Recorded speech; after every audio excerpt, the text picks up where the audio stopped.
We are live. Thank you for joining us today. My name is Katie Hemalopo, and I'm the communications coordinator for 100 Miles. And if you are watching right now, then you have tuned into our quick recap. This is our discussion with some members of our advocacy team here at 100 Miles, breaking down the 2024 legislative session. We have Megan DeRogers, who is our CEO.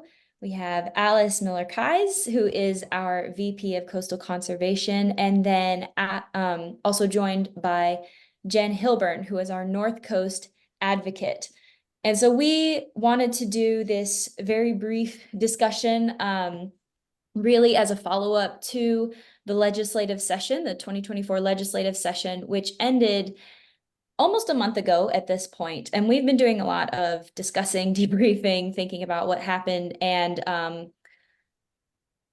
parsing out next steps. So we wanted to help give you a sense of closure from the legislative session, and also provide you some insight into what's happening now, what's going to happen in the future. So we're going to be talking specifically about the themes that we saw throughout the legislative session, particularly privatization of our coastal resources through various bills. And then also we wanted to touch on the Okefenokee legislation and protecting our state's resources, such as the Okefenokee Swamp. So just to say here, if you need more details on any of the bills that we're talking about, the legislative session and our work during it, we do have lots of resources for that on our website. You can go to 100miles.org and you can find all of the details there. We had a crossover day update that included myself and Megan discussing what happened on crossover day. So all of that is there, and we are going to jump into kind of the most recent revelations and what's happening now. So let's just start. Megan, if you could give us some insight into the 2024 legislative session, what were some of those overarching themes that you saw in these bills that you want to talk about today? Yeah, sure. So it was an interesting session because usually the session starts off pretty slowly.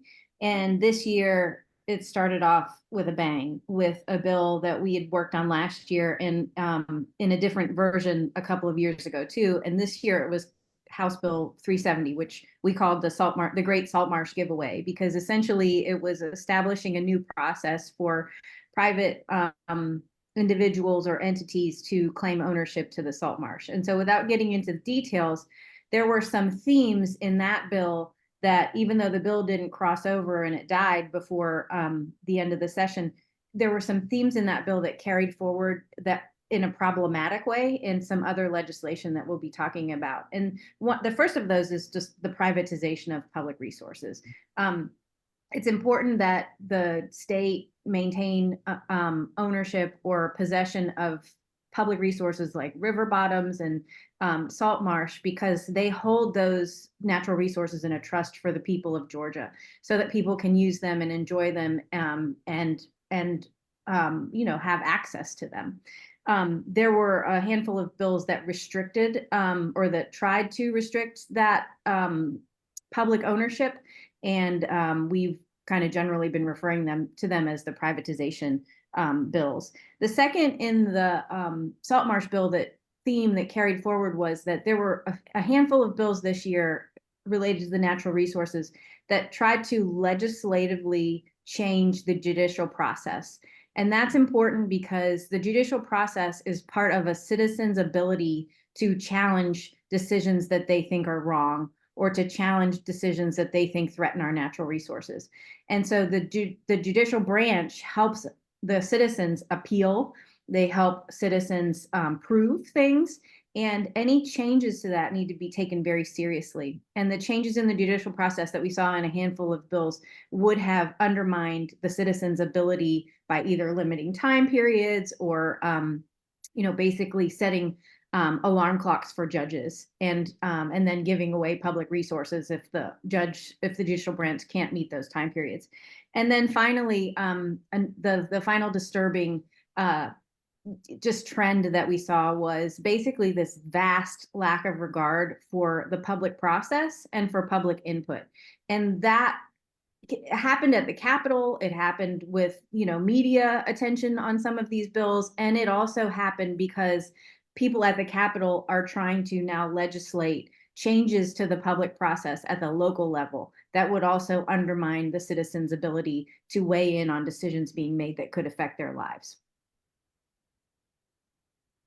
Absolutely. Thank you. So with all of those themes in mind, this privatization of public resources, this disruption of public engagement in the civic process, I want to shift over to Jen, our North Coast advocate, once again, to talk a little bit about HB 1146, which in a very brief nutshell was this bill that many of you, hundreds of you, we had over 600 people engage with this bill in opposition to this bill just through our system. So thank y'all so much for the outcry against this bill, because this bill, it privatizes the water services of about half the state of Georgia.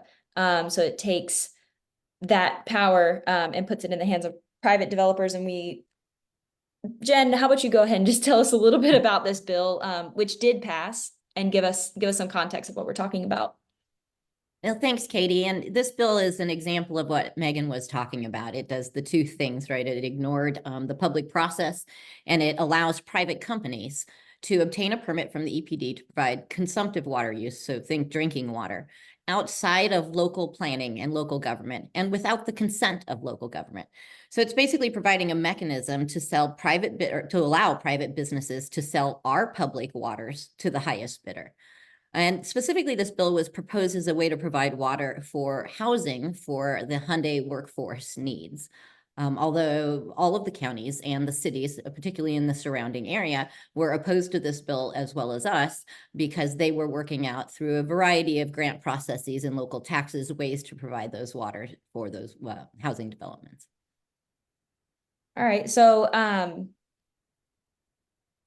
in relation to this bill, as we've said, HB 1146 has now passed. So it made it through. It is a piece of legislation that is in action right now. And what exactly is happening now?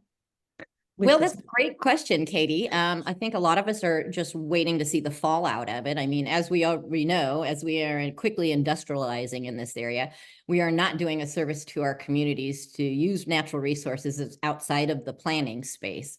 And we don't have an adequate regional water planning that we need to actually plan for all of this growth. So at the end of the day, this bill makes the pain and the pinches of growth that we're feeling up here on the North Coast much worse, because it bypasses a system that was literally put in place to manage growth. That's pretty bleak. And it is, I mean, this is something that we're watching, and we're really concerned about the water usage and access, not only on the North Coast, but along the entire coast of Georgia right now. So for folks who are watching, and thank y'all again for joining us. I didn't mention at the beginning, if you have any questions as we are talking about these things, please do drop them into the chat, and we'll do our best to address those. With regards specifically to HB 1146 and its implications, what can people do in light of this bill?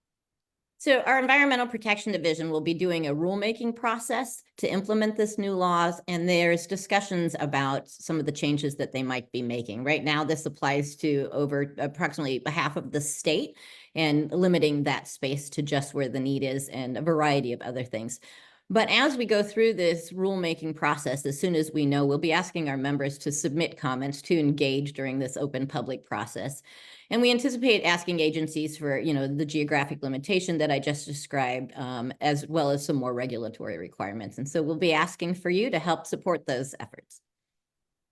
Awesome. Yes. And to follow up with that, as she said, we'll be asking y'all to engage. So keep your eyes not only on our social media, but also our newsletter. We'll include links to get connected in all of these ways if you aren't already. I see that we have a question in the chat asking, what area do you mean when you say North Coast? Jen, you want to clarify that for us? So as a North Coast advocate, I work in Bryan, Chatham, and Effingham County, so our northern end of our amazing 100 miles of coast. We also have a mid-coast and a South Coast advocate, as well as our amazing staff. So that was the area that I mean. As this bill was working its way through the legislative session, it was advertised as being specifically for Bryan County, who actually opposed the bill as well, but this was being advertised as a bill for Bryan County. Awesome. And again, if you have any more questions about that bill or others as we go along, please just drop them in. So thank you, Blair, for that clarifying question. Megan, did you want to add anything about HB 1146 or shall move along? No, I think Jen covered it very well. Thank you. Awesome. Thank you, Jen, for that insight. And thank you again, I will say, to the over 600 people who acted on this bill. This is something that we will talk also just at the very end of the session, but y'all's engagement is really important. At the beginning, when Megan touched on the sort of breakdown of there was not a breakdown of public engagement. Y'all came out strong against this bill, and we are so grateful. It was encouraging not only to hear all of the individuals who engaged and were not only emailing, but calling your legislators. That's a big step, so we thank you for that. And the fact that this bill passed does not mean in the long run that we failed in any way. The ways that we have already taken action, we will continue to do so. Just because the legislative session has ended doesn't mean the work is done. So thank y'all so much for the work that you've already done. And speaking of work continuing, we are going to talk a bit about the Okefenokee in the legislature right now. Now, as a brief review, in the legislature, we had a number of bills this session, kind of building on previous sessions, in regards to protecting the Okefenokee swamp. We had the ideal bill of HB 71, excuse me, which is also called the Okefenokee Protection Act. We had HB 1338, which we will talk about, as well as SB 132. And if you're getting lost in all of the numbers and letters, don't worry, that's what we're going to talk about right now. So I'm going to hand it over to Alice, first to talk about a little bit about 71, but then really let's talk about HB 1338 and just Okefenokee. What you got? Yeah, thank you so much, Katie, and thank you everybody for joining us today. This was a crazy legislative session, just dealing with some of the issues that are core and really important to Georgians up and down the coast, but throughout the state. And the Okefenokee is like front and center, like we call it the wild heart of Georgia.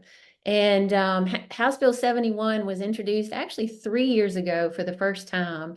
It would have prohibited the state regulatory agency from issuing surface mining permits along Trail Ridge throughout the eastern border of the Okefenokee swamp. So Trail Ridge is a geologic formation that kind of basically holds the water in the swamp. And so the first time that this prohibition was introduced was 3 years ago, and it kept getting caught up in committee. And so again, this year, the House Natural Resources Committee failed to, or the chairwoman of the House Natural Resources Committee, Representative Lynn Smith, failed to allow the committee to actually vote on whether to send the bill to the House floor. We knew that it would have passed had it gone to the House floor because it had over 96 co-sponsors, more than half of the members of the House of Representatives. So it's really unfortunate that prohibition bill failed to pass by crossover day. But the message that the general public and a lot of the residents of Southeast Georgia were sending to our legislators was heard. And so they responded with a bill. You mentioned 1338. 1338 was introduced before crossover day, and it imposed a temporary moratorium, a 3-year moratorium on dragline mining, which is only conducted by it was only being proposed by one company, Twin Pines Minerals, out of Alabama. So it would have imposed a 3-year moratorium on the type of mining that they do, which everybody seemed, relatively happy with. But the bill also included a lot of stipulations related to what Megan mentioned earlier, the judiciary process.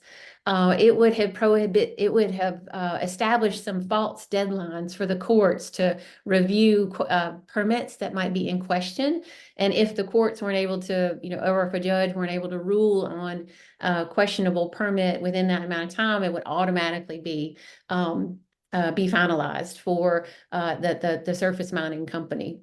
And so thankfully, thanks to so many people reaching out to our legislators, that Bill 1338 did not pass by crossover day. And so it failed to pass. So thank y'all so much for acting on that. And we thought that, again, this was a crazy legislative session. We kind of coasted through, with Okefenokee still and fresh in everybody's mind. We were upset that, the moratorium section of that really didn't pass. But when we started looking at it, it really was a meaningless moratorium, because it would have prohibited an extension to that moratorium had the mining that is being proposed right now demonstrated harm to the swamp. And so it really was a meaningless moratorium. And so we're really happy that that didn't pass. And then about 2 or 3 days before the end of the legislative session, we heard about another bill that was being introduced, Senate Bill 132. So Senate Bill 132 emerged out of the House. It left the Senate, got stripped out of all of its language, so was considered an empty bill. And so then the House came in and filled it with some language, again, about a moratorium, a 3-year moratorium on dragline mining. It would only affect one company that hasn't gotten its permits yet. So it's continued to be a meaningless moratorium. And a lot of people were supportive of the idea of this because it didn't have the judiciary comments in it. A lot of our fellow, advocacy organizations were supportive of this. However, when we read the language, what we found was that it would have, this bill would have allowed a company or an individual to expand their existing permits or to amend their permit applications after the 3-year moratorium would have ended. And so ultimately that would have ended up in a long-term endorsement of mining at a much greater scale than what is being considered right now by the Environmental Protection Division. And so we fought hard and encouraged all y'all to comment and to ask our House members to oppose the bill. It did pass the House because it was seen as the only thing that we've got. And so then we put forth, a mighty effort to fight back against it at the Senate, and it did not pass the Senate. So again, 100 Miles was really thankful that that bill didn't pass, because we saw it being a long-term detriment to the health of the Okefenokee swamp. So at the end of the legislative session, we ended up with no legislation passed related to surface mining next to the Okefenokee swamp. But we are committed to continuing to have conversations with our legislators to continue to build support for the Okefenokee locally and statewide. And so I think next year is a whole new ballgame. So, Alice, Yeah, can I just correct one thing that you said? Yes, please. Just to clarify. So the Senate Bill 132, it wouldn't have just allowed Twin Pines to expand their permit or expand their footprint or amend their permit after the moratorium. It would allow it during the moratorium as well. So the moratorium was on new mining permits, but existing mining permits, which Twin Pines already has in the works, could have expanded and gotten bigger or been amended. And so we really felt that because Twin Pine has already kind of put their flag in the ground and proposed to mine, the moratorium was going to be meaningless, because there are no other mining companies really out there that are ready within the next 3 years to mine. And so if Twin Pines is allowed to expand, essentially it's blocking every other mining company from being able to come in and even potentially compete with them while they're able to grow. Right. No, thank you for clarifying that, Megan, because the reality is that Twin Pines proposal right now only addresses about 700 acres, but they own 8,000 acres. So a whole order of magnitude of impact could potentially emerge for if this bill had passed. So thank you for clarifying that. Yeah, absolutely. Thank you both Alice and Megan for all of that. And I think this conversation in itself is almost a representation of the complexity of this legislative session and navigating all of these bills and seeing, learning things about how one bill can become a vehicle for language that seems nice, but is actually at the very best kind of neutral, doesn't do anything, and at the very worst, actually devastating and harmful to our state's public resources and treasured resources such as the Okefenokee Swamp. We have another question from Blair, who's asking, will there be any possibility of protections moving forward next year if one legislator has the power to block it? And I'm going to kind of add that on just to, ask the question, like, what happens now? Specifically in the legislature? Well, Yeah, go ahead, Megan. Thank you for the good question. And Katie, thanks for adding that to the end. So our legislature meets in 2-year sessions. So this, whatever year it is, 2024 was the second year of a 2-year session. So next year begins the first year of another 2-year session. And when a bill gets introduced in the first year, then it carries over into the second year, which is why we've been working on House Bill 71 for a while. And it's also probably a good way to do it because it gives us just a little more time. But each year it's frantic. And honestly, if any of these moratoriums, whatever the word is, passed this year, then it would have given legislators an opportunity not to do anything to protect the Okefenokee Swamp for the next few years, because they would have been able to say, well, we already did that, or we addressed it last year, or whatever. So, like, I don't know what day it was, like right after the session ended in April, Speaker Burns was quoted in the AJC as saying that he was disappointed that the protections didn't pass for the Okefenokee Swamp, and he'd like to see something next year. So really the next step is to start meeting with legislators again. Honestly, Speaker Burns is probably the only person who could convince the Natural Resource Committee chair to move a bill forward. So, we're going to be working on that. We do not want it to be a temporary 3-year moratorium. We don't want it to just apply to dragline mining. So we just have to do the work now to figure out what language would be a possibility for him to support. I think that's a great question. And another thing to keep in mind is that these legislators hearing from their constituents so passionately and so regularly is critical. I want to bring up that no other issue in the state's regulatory experience has generated as many comments as the application for this mining operation just outside the Okefenokee. We also had 14 local resolutions that were passed asking for our state regulators and our state elected officials to do whatever possible to protect the Okefenokee, including, endorsing House Bill 71. Again, that ideal prohibition of mining activities. Prohibiting, an important thing to keep in mind is that prohibiting a particular type of land use on a property is not a prohibition of any activity on that land. So prohibiting mining because it could be harmful to the swamp, and we have scientists that are there doing the models and testifying that there could potentially be lasting damage to the Okefenokee Swamp. But a prohibition on a particular type of surface mining is not considered a takings. And that was an argument that we heard pretty regularly from some of our legislators. And so, just this whole, over the next several months, we really need to do a better job of educating ourselves and educating our legislators about the need to protect the Okefenokee Swamp from surface mining. Because there's no, there's there's evidence that it could potentially be lasting, and it's a national, international treasure, as we all know. So there's also a real need for everybody to go visit the swamp before it gets too hot, because now's the time. It's just beautiful. Little buggy. A little bit, but it's okay. It's what spray's for.